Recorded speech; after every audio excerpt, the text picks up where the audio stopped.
मैं बंसी धमेजा आज फिर ग्लोबल सिंधी जंक्शन द्वारा आयोजित फेसबुक टॉक लाइव सीरीज़ में आपके सामने प्रस्तुत हुआ हूँ। मैं बहुत बार आ चुका हूँ और अपने विचार आपके सामने रख चुका हूँ। मुझे बहुत अच्छा लगता है जब आप लोग मुझे सुनते हैं। कुछ समय पहले मैंने हम और हमारी ज़िंदगी पे कुछ बोला था। बाद में श्रीमद् भागवत गीता का अनुवाद, जिसके कुछ अनुवाद मैं लिख पाया प्रभु की कृपा से, और उसके लिए मुझे हमेशा लगता है जो भी मैं कर पाया उसके पीछे मेरी दोस्त, मेरी हमसफ़र, मेरी जीवन संगनी, मेरी पत्नी विमला का ताकत है, प्रभु की कृपा है। कि मैं शायद भगवान कृष्ण की कृपा रही होगी, ज़रूर होगी, कि मैं श्रीमद् भागवत गीता का अनुवाद सिंधी, हिंदी और अंग्रेज़ी में कर पाया। तो मैं आपके सामने अपनी पुस्तक पर प्रस्तुत विचार श्रीमद् भागवत गीता के अनुवाद के लिए रखता आया हूँ। 7 अध्याय मैं पूरे कर चुका हूँ। तो आगे बढ़ने से पहले मैं सोच रहा था थोड़ा सा एक ब्रीफ रिकैप कर लेते हैं। शुरू में जैसे हम जानते हैं, महाभारत में अर्जुन ने युद्ध करने से मना कर दिया था, तो भगवान कृष्ण उसको समझाते हैं, उसको आत्मा और शरीर का फ़र्क बताते हैं। आत्मा अविनाशी है, शरीर का हनन होने पर शरीर का हनन होता है, आत्मा कभी मरती नहीं है। आत्मा अजन्मा है, बार बार जन्म लेती है। फिर उसको निष्काम कर्म करने के लिए प्रेरित करते हैं। फिर बताते हैं अर्जुन को कि तुम्हें कर्म पर अधिकार है, फल पर अधिकार नहीं है, और तू अपने को मत सोच, जो भी तुम्हारे जीवन में घटता है तो उसका कारण तू है, क्योंकि कर्म करने पर अधिकार है, फल पर कोई अधिकार नहीं है। फिर उसको आगे समझाते हुए कहते हैं समबुद्धि वाला बन, ज्ञान की बातें करते हैं। तो अर्जुन को कन्फ्यूजन होता है, पूछता है कि कर्म और ज्ञान में श्रेष्ठ क्या है। अगर आप ज्ञान को श्रेष्ठ मानते हैं तो कर्म करने के लिए मुझे बाधित क्यों कर रहे हैं। तो भगवान कृष्ण उसको समझाते हैं, ज्ञान भी हासिल करने के लिए हमें कर्म करना पड़ता है, कर्म के बगैर आदमी कुछ भी नहीं कर सकता है। तो इस तरीके से आगे समझाते हुए योग की विधि बताते हैं, यज्ञ बताते हैं, अर्जुन को बहुत कुछ अलग अलग जो जीवन के पहलू हैं उनके ऊपर ज्ञान देते हैं और समझाते हैं कि अल्टीमेटली हर एक जगह पे बाद में आ जाता है निष्काम कर्म। जो भी कर्म करो भगवान को समर्पित करके करो, अर्पण करके करो। और समझाते हैं इसको कि जो भी मोक्ष चाहते हैं तो वो इस राह पर चलते हैं। बताते हैं कि योगी और सन्यासी में क्या है। तो कर्म योगी श्रेष्ठ बताते हैं। कर्म योगी जो है वो श्रेष्ठ है, क्यों? कर्म योगी वही है जो फल की इच्छा नहीं करता है, जो कामनाओं का त्याग करता है। तो त्याग के बगैर तो कर्म योगी भी नहीं बन सकता। तो सन्यासी से भी श्रेष्ठ कर्म योगी को बताते हैं कि अर्जुन को कहते हैं तू अपना मन पक्का करके, निश्चय करके, और तू युद्ध कर। और युद्ध करने के लिए भी कहते हैं कि अपना सब कुछ परमात्मा को समर्पित कर, मुझे समर्पित कर। अब भगवान कृष्ण अर्जुन को बताते हैं कि मैं ही हूँ, मैं ही हूँ। इस मेरी 8 प्रकार की जड़ प्रकृति है और मेरी चेतन प्रकृति है, और जड़ और चेतन प्रकृति से ही सारे जीव की रचना होती है। मैं ही बीज रूप, सबका बीज रूप मैं ही हूँ। मैं ही इस संसार के उत्पत्ति का कारण हूँ, मैं ही प्रलय का कारण भी मैं ही हूँ। और उसको समझाते हैं मैं हूँ, मैं बलवानों में बल हूँ, तपस्वियों का तप हूँ, पृथ्वी की गंध मैं हूँ, आकाश में ध्वनि मैं हूँ। इस तरीके से सब कुछ बताते हैं कि मैं ही हूँ, सब कुछ मेरे कारण ही हो रहा है और सब कुछ करने वाला मैं ही हूँ। और जो भी मोक्ष चाहते हैं, जो भी कुछ चाहते हैं, वो मुझे भजते हैं। और मुझे जो भजने वाले हैं, जो मोक्ष चाहने वाले हैं, वो कर्म और आध्यात्म को भली प्रकार समझते हैं। और उसको अर्जुन को आगे कहते हैं कि वो ये जानते हैं कि अधिभूत मैं हूँ, अधिदेव मैं हूँ, अधियज्ञ भी मैं हूँ। और अर्जुन को अपने लिए ही बताते हैं कि मैं ही सब कुछ करने वाला हूँ, तुम मेरी शरण होकर सब कुछ मुझे समर्पित करके पक्के निश्चय के साथ खड़ा हो जा और युद्ध कर। इसमें भगवान कृष्ण कहते हैं कि हमें अपना कर्तव्य कर्म करते रहना है। हम इसमें अर्जुन को एक जगह ये समझाते हैं, जो जिसको याद करता है अंत समय में भी उसी को याद करेगा। जीवन भर जैसा भाव हमारा होगा, अंत समय में भी वो भाव होगा, और मृत्यु के समय पे भी वो मनुष्य उसी भाव को प्राप्त होता है।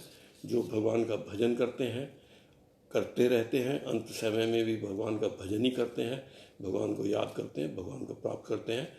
जो मुझे भजते हैं, अंत समय में भी मुझे ही भजते हैं, तो मुझे प्राप्त होते हैं।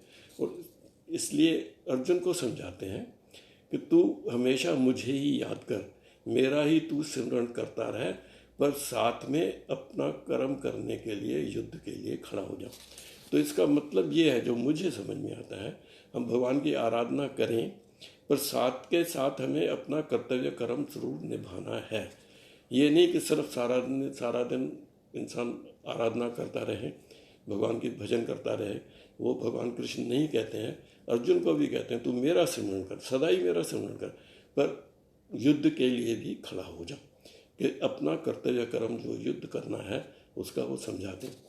एक इम्पॉर्टेंट बात पहले अर्जुन को समझाई है कि जो श्रेष्ठ पुरुष हैं समाज में, जैसा वो करते हैं, बाकी साधारण जन उन्हीं का अनुसरण करते हैं। तो इसको कहते हैं कि तू अपना कर्तव्य कर्म करके अपना एक उदाहरण बन, समाज के लिए उदाहरण बन। तो इसमें एक चीज़ मुझे भी आती है कि हमें तो युद्ध नहीं है, वैसे तो जीवन भी संघर्ष है, पर मुझे जो समझ में आता है, क्योंकि इसको कहा जैसा श्रेष्ठ पुरुष करते हैं वैसा साधारण करता है, तो उस हिसाब से जो भी परिवार में जो श्रेष्ठ है, परिवार में जो बड़ा है, उसका भी एक दायित्व बनता है कि वो अपना आचरण इस तरीके से रखे कि वो छोटों के लिए उदाहरण बने। उसकी रिस्पॉन्सिबिलिटी है। जैसा देखेंगे, हम देखते भी होंगे, जैसे घर का माहौल होता है, माँ बाप जैसा करते हैं, बच्चे भी उसी राह पर अक्सर जाते हैं, वैसे ही करते हैं। यथा राजा तथा प्रजा, ऐसा देखा है। तो हमने अपने देश में भी देखा है कि किस तरीके से समाज चलता रहा है। तो इस तरीके की बातें अर्जुन को समझाते हुए फिर अंत में जो 7वें अध्याय के अंत में जो कहा था कि जो मोक्ष चाहने वाले हैं वो आध्यात्म और कर्म दोनों को भली भांति समझते हैं, और वो अधिभूत, अधिदेव और अधियज्ञ वो भी जानते हैं कि वो मैं हूँ। अब 8वां अध्याय शुरू होता है। तो जब अर्जुन को भगवान कृष्ण ने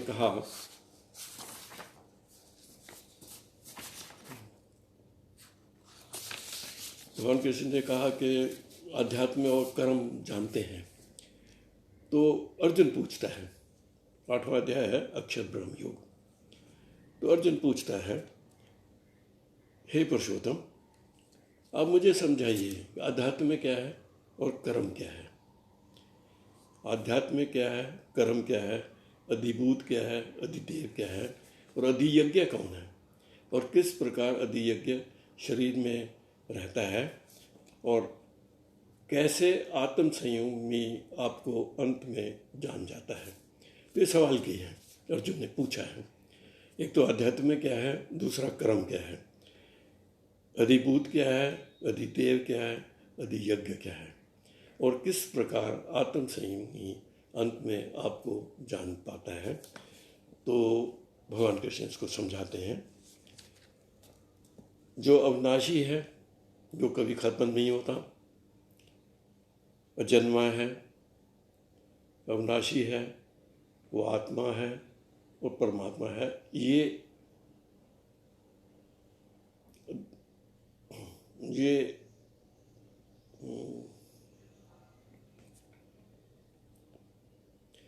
ब्रह्म है। जो अविनाशी है, जो ख़त्म नहीं होता, वो परमात्मा और आत्मा है, वो ब्रह्म है। और आत्मा और परमात्मा को ज्ञान द्वारा जानना आध्यात्म है।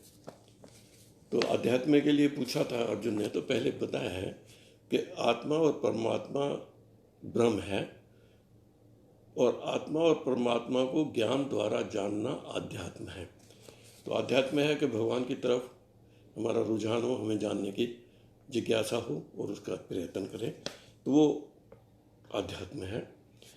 और कर्म के लिए बताते हैं एक थोड़ा सा फ़र्क है। जो नॉर्मल कर्म हम समझते हैं उसमें तो यही सोचते हैं कि जो भी भौतिक शरीर के द्वारा जो किया जाता है वो सब कर्म है। तो यहाँ पर जो अर्थ थोड़ा सा कर्म का थोड़ा सा फर्क बताया है कि अच्छे और बुरे कर्म उत्पन्न होने वाले भाव जो होते हैं, अच्छे और बुरे संकल्प उत्पन्न होने वाले जो भाव हैं, उन भावों से ऊपर उठकर उन भावों को खत्म करना कर्म है।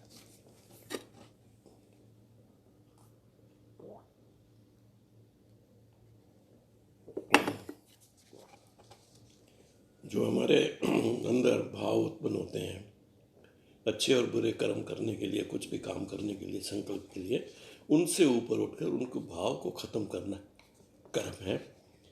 और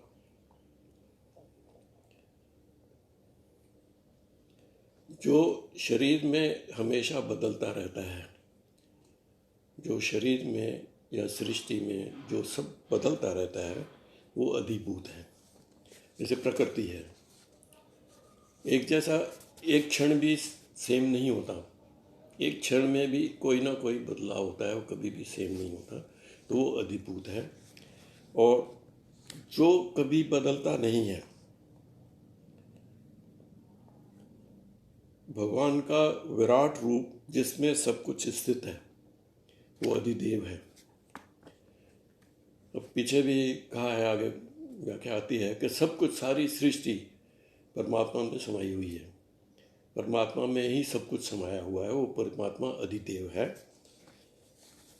वो शरीर धारियों में अंतर्यामी के रूप में रहता है और वो भगवान कृष्ण कहते हैं कि मैं रहता हूँ और मैं अधियज्ञ हूँ। तो अधियज्ञ के लिए बताया है कि शरीर में आत्मस्वरूप अंतर्यामी रूप में जो शरीर में रहता है वो अधियज्ञ है और अपने लिए कहते हैं कि वो मैं हूँ। जो मनुष्य अंत समय में मेरा सिमरन करता शरीर से मुक्त होता है, वो निस्संदेह मेरे ही भाव अर्थात मुझे ही प्राप्त होता है। तो आगे इसको कहते हैं कि अंत समय में जिस भाव का सिमरन जो करता है उसी भाव को वो प्राप्त होता है, क्योंकि जीवन भर उसी के बारे में वो सोचता रहता है। इसलिए अर्जुन से कहते हैं तू मेरा ही सिमरन कर और तू युद्ध कर, तू मन बुद्धि से मेरा शरणागत हो और निस्संदेह तू मुझको ही प्राप्त होगा। फिर आगे कहते हैं जो बिना विचलित हुए मन से परमेश्वर का ध्यान में स्थित रहता है, वो निरंतर चिंतन से उस दिव्य परमात्मा को ही प्राप्त होता है। तो मतलब ये है कि जिसको भजन करेंगे, जिसको सोचेंगे, जिस चीज़ में होंगे, अंत समय में भी उसी को हम प्राप्त होंगे। मनुष्य को फिर बताते हैं, मनुष्य को परमात्मा का वो स्वरूप स्मरण करना चाहिए। वो सब कुछ जानने वाला है, पुरातन है, जगत का नियंता है, कंट्रोल करने वाला है, सूक्ष्म से अति सूक्ष्म है, जो सभी का पालन करता है, जो अकल्पनीय है, सूर्य सा प्रकाशमान, अंधकार से परे है। ऐसा रूप परमात्मा का सिमरन करना चाहिए।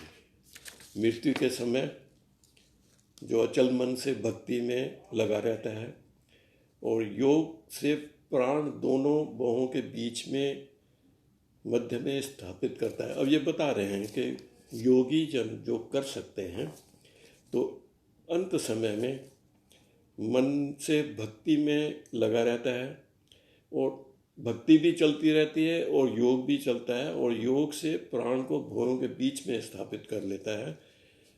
वो निश्चित ही परमात्मा के उस परम धाम को प्राप्त होता है। तो ये विधि बताई है किस तरीके से योगी जन परमात्मा को प्राप्त कर सकते हैं। और ये जो कहा है कि प्राण को भवों के बीच में स्थापित करो, ये बहुत, इसके लिए बहुत बहुत बहुत साधना चाहिए, इतना आसान नहीं है। फिर आगे बताते हैं वेद ज्ञाता, जिसे अविनाशी कहते हैं, परम पद पाना कहते हैं, उसे मुनि सन्यासी ब्रह्मचर्य व्रत पालन करके प्राप्त कर लेते हैं। फिर उसके बाद बताते हैं कि अब मैं तुम्हें बताता हूँ कि मुक्ति प्राप्त करने की विधि संक्षेप में क्या है। फिर अर्जुन से कहते हैं शरीर के सारे द्वार और इंद्रियों को वश में करो। 8 द्वार हैं, 8 द्वारों को, इंद्रियों को अपने वश में करो। मन को हृदय में स्थापित कर प्राणवायु को सर में रोको।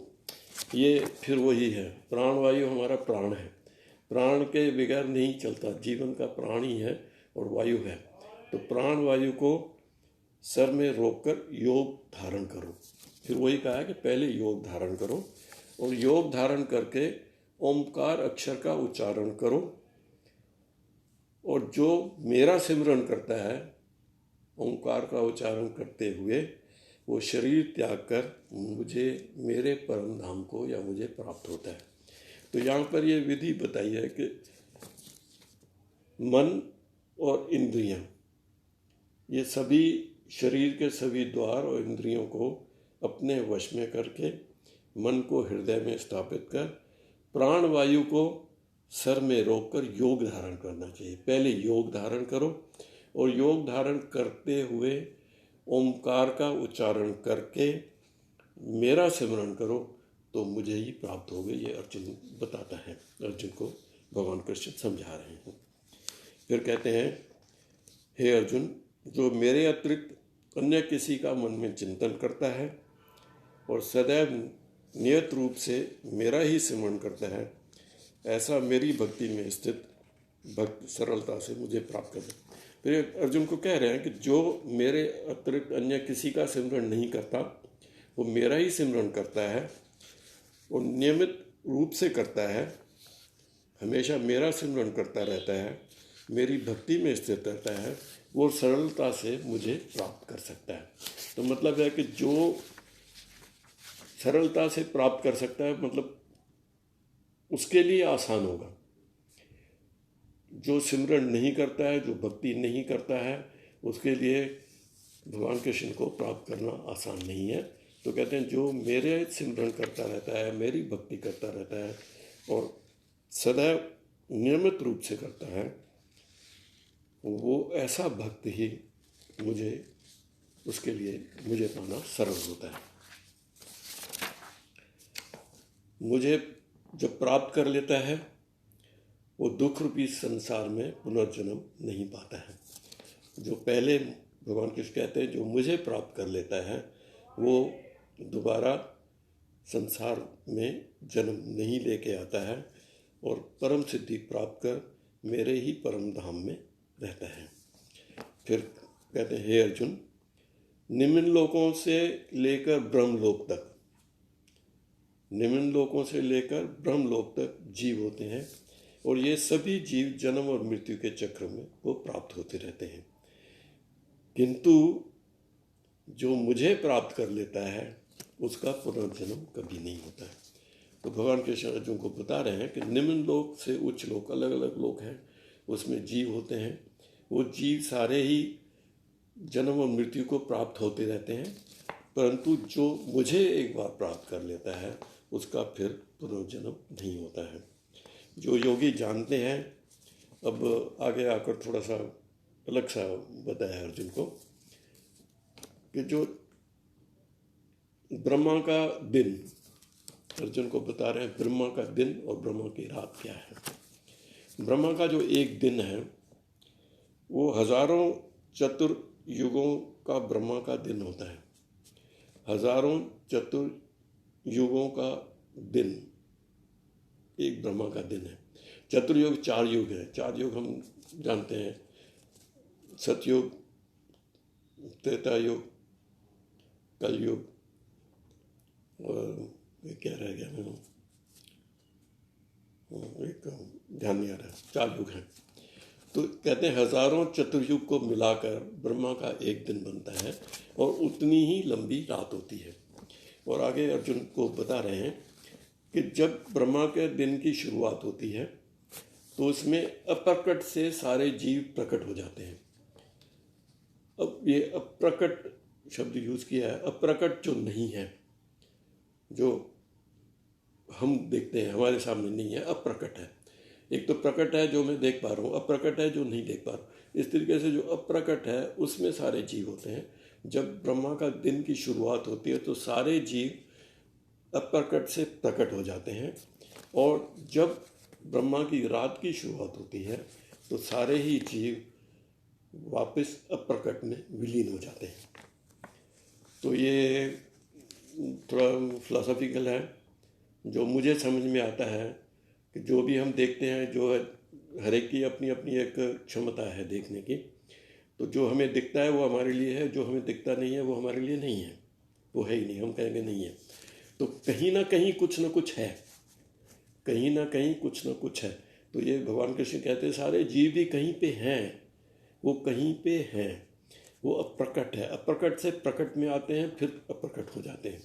तो ब्रह्मा के दिन की शुरुआत में सारे जीव आते हैं, और ब्रह्मा के जब रात शुरू होती है तो सारे ही अप्रकट में विलीन हो जाते हैं।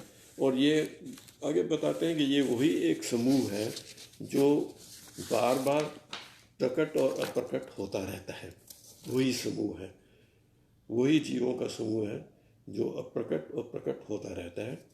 अब इसके आगे बताते हैं कि इन दोनों के अलग, अप्रकट और प्रकट से अलग भी पर ब्रह्म है। अप्रकट और प्रकट जो ये ब्रह्मा का दिन और ब्रह्मा की रात में जो बताया है उसके अलग भी पर ब्रह्म है। वो किसी के नाश होने पर भी नाश नहीं होता है, जिसका कोई भी नाश नहीं होता है, वो कभी भी नष्ट नहीं होता है। वेदों में जिसे अव्यक्त अविनाशी के नाम से कहा गया है, वो परम गति मेरा परम धाम है, उसे पाकर कोई भी वापस नहीं आता है। अब भगवान जी अपने परम धाम के बारे में इसको बता रहे हैं, जो वेदों में अव्यक्त कहा गया है। अव्यक्त मीन्स व्यक्त नहीं है, जो दिखता नहीं है, कोई है। अव्यक्त अविनाशी उनको कहते हैं। तो वो मेरा परम धाम है, और एक बार जो परम धाम में चला जाता है वो वापस नहीं आता है। फिर आगे अर्जुन को समझाते हैं, परमात्मा के बारे में बता, परमात्मा में सब प्राणी परमात्मा में स्थित हैं। जैसे पहले भी बताया कि सब कुछ परमात्मा में ही है, परमात्मा में सब स्थित है, सारे ब्रह्मांड का विस्तार उसी से हुआ है, और उसे अन्य भक्ति द्वारा ही प्राप्त किया जा सकता है। परमात्मा को अन्य भक्ति के द्वारा ही प्राप्त किया जा सकता है। फिर कहते हैं, अब आगे इसको बताते हैं कि कब योगी शरीर को त्याग कर कब उसका पुनर्जन्म होता है और कब उसका पुनर्जन्म नहीं होता है। अब यहाँ पर 2 चीज़ें हैं, मैं भी फ्रैंकली स्पीकिंग क्लियरली उसको समझ नहीं पा रहा हूँ। तो जो अर्थ है जो पुस्तकों में लिखा है कि वो मैं आपके सामने पढ़ता हूँ। तो इसका असली भाव मैं कुछ और सोचता हूँ, मैं बताऊँगा अपना विचार। तो इसमें कहते हैं कि उत्तरायण में जब ज्योतिर्मय अग्नि जल रही हो, दिन का पूर्ण सूर्य प्रकाश हो और शुक्ल पक्ष का चंद्रमा बढ़ रहा हो, सूर्य उत्तर दिशा में रहता हो, जो ज्ञानी इन 6 महीनों में शरीर त्यागता है वो ब्रह्म को प्राप्त होता है। अब ये उत्तरायण, वैसे भी हम साल में कहते हैं उत्तरायण और दक्षिणायन, जब सूरज ऊपर उठता है उत्तरायण है, नीचे जाता है दक्षिणायन। तो 6 महीने तो यहाँ भी कहा है 6 है, पर इसमें मुझे जो लगता है कि हर 6 महीने में, हर 6 महीने में क्या हर दिन किसी ना किसी का अंत होता है, किसी ना किसी की मृत्यु होती है। तो ये सब मोक्ष को या परमात्मा को, ब्रह्म को प्राप्त नहीं होते हैं। तो इसमें कहीं कुछ अलग है जो मैं भी फ्रैंकली स्पीकिंग समझ नहीं पाया हूँ। तो इसमें कभी तो मैंने एक पुस्तक में मैंने थोड़ा अलग लिखा है, तो उसमें ये लिखा है, इस तरीके का प्रकाश अगर किसी के जीवन में 6 महीने तक योगी अपने मन में इस तरीके का देखता रहे तो वो परमात्मा को प्राप्त होगा। तो कहीं ना कहीं कुछ अलग है। ये जो हम 6 महीने दक्षिण उत्तरायण गिनते हैं उससे कुछ अलग है। और इसी तरीके से दक्षिण के लिए बताया है कि जो उन दिनों में शरीर छोड़ते हैं तो पुनर्जन्म को प्राप्त करते हैं। तो उसमें दक्षिण के लिए बताया कि जिसमें समय अग्नि में धुआं फैल रहा हो, रात्रि का अंधकार हो, कृष्ण पक्ष पर चंद्रमा घट रहा हो और सूर्य दक्षिण दिशा में हो, 6 महीनों में शरीर जो त्यागता है वह स्वर्ग लोगों को प्राप्त जो वो पुनर्जन्म को प्राप्त होता है। वो हाँ 6 महीनों में शरीर त्यागता है जो वो स्वर्ग लोगों को प्राप्त होता है और अपने शुभ कर्मों का फल भोगने के बाद पुनर्जन्म लेता है। तो पहले भी भगवान कृष्ण ने एक जगह पे कहा है अर्जुन को कि जो उसको समझाते हुए कहा है कि जिनको जो इतनी साधना करते हैं, सब कुछ करते हैं, त्याग भी करते हैं, पर उनको मोक्ष नहीं मिलता है तो उनका क्या होता है। तब भगवान कृष्ण अर्जुन को समझाते हैं कि कोई भी जो सत्कर्म है वो व्यर्थ नहीं जाता है। तो जो ऐसे सत्कर्म करने वाले लोग हैं, मनुष्य हैं, वो स्वर्ग लोगों में रहते हैं, जाकर स्वर्ग में जाकर रहते हैं। और उसके बाद जब उनका फल का पीरियड ख़त्म हो जाता है तो वो फिर जन्म लेते हैं और उस टाइम में ऐसे परिवार में जन्म लेते हैं जहाँ पर उनको आगे बढ़ने का अवसर मिलता है, पुराने जन्म की स्मृतियाँ याद आ जाती हैं और उसके आगे बढ़ते हैं और उसी राह पे अपने चलते रहते हैं। तो वहाँ पर भी ये कहा है कि स्वर्ग लोगों में उनको निवास मिलता है।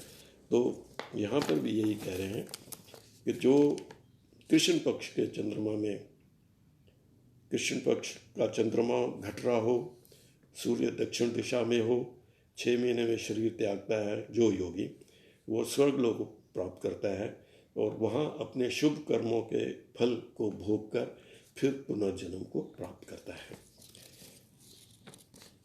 तो ये थोड़ा सा अंतर है, मैं भी एग्जैक्टली एक्सप्लेन नहीं कर पाऊँगा। फिर कहते हैं वेदों के अनुसार इस मृत्युलोक से जाने के 2 शाश्वत रास्ते हैं। एक प्रकाश मार्ग है, दूसरा अंधकार मार्ग है। जो प्रकाश मार्ग से जाता है वो वापस नहीं आता है, जो अंधकार मार्ग से जाता है उसका पुनर्जन्म होता है, वापस आता है। वही दक्षिण उत्तरायण का कॉन्टेक्स्ट में है। फिर अर्जुन को कहते हैं योगी जो दोनों मार्ग को तत्व से जानता है, जो योगी दोनों मार्ग तत्व से जानता है वो मोहग्रस्त नहीं होता है, वो मोह में नहीं पड़ता है। फिर इसलिए अर्जुन को कहते हैं तू हर समय समबुद्धि रूप से युक्त होकर योग कर। तो फिर अर्जुन को कहते हैं हर समय तू योग कर। योगी वेदों के अध्ययन, यज्ञ, तप, दान से प्राप्त फलों को भोगता है और अंत समय में निस्संदेह मेरे निवास स्थान परम धाम को प्राप्त होता है। फिर यहाँ पर योगी के लिए उन्होंने कहा है जो योगी है, अर्जुन को भी कहते हैं तू योग करता रहे। फिर कहते हैं कि योगी जो वेदों का अध्ययन करता है, यज्ञ करता है, तप करता है, दान से प्राप्त फल भोगता है, उसको दान ये जितने भी करते हैं उसके फल भी भोगता है और अंत में निस्संदेह मेरे निवास स्थान परम धाम को प्राप्त होता है।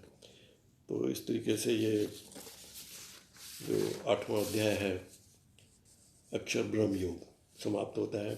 काफ़ी कठिन है इसको समझना काफ़ी कठिन है। तो फिर वही मुझे जो लगता है, मतलब नटशेल में गीता को पढ़ने के बाद भी लगता यही है कि निष्काम कर्म पे भगवान कृष्ण ने बहुत एम्फेसाइज दिया है, जोर दिया है।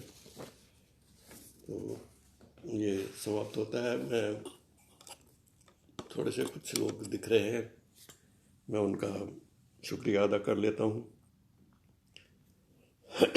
सुमन Notani ji, thank you so much. Pooja, thanks a lot.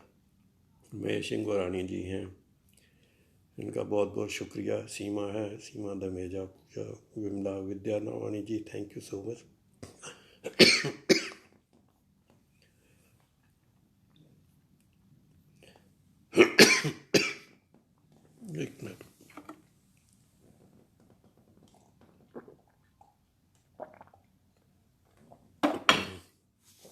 Maharaj Jai Sharma ji, thanks for watching me. Arjun Kripalani ji, thank you so much. Mahesh Ingorani ji, Vimla Asnani ji, thanks you. और कुछ नाम नहीं दिख रहे हैं, मैं यहाँ जो कमेंट्स कुछ होते हैं वो दिखते हैं, बाकी नहीं दिखता है, जैसे मैं बताता हूँ। थैंक यू सॉल। मैं सबका शुक्रगुजार हूँ कि मुझे आप सुनते हैं, बाद में भी देखते हैं। बाद में पता लगता है बहुत लोग देखते हैं साइमल्टेनियसली। मैं आज यहीं पे अपनी वाणी को विराम दूंगा। मिलूंगा अगले हफ्ते फिर, तब तक के लिए धन्यवाद। Thank you so much. Thank you.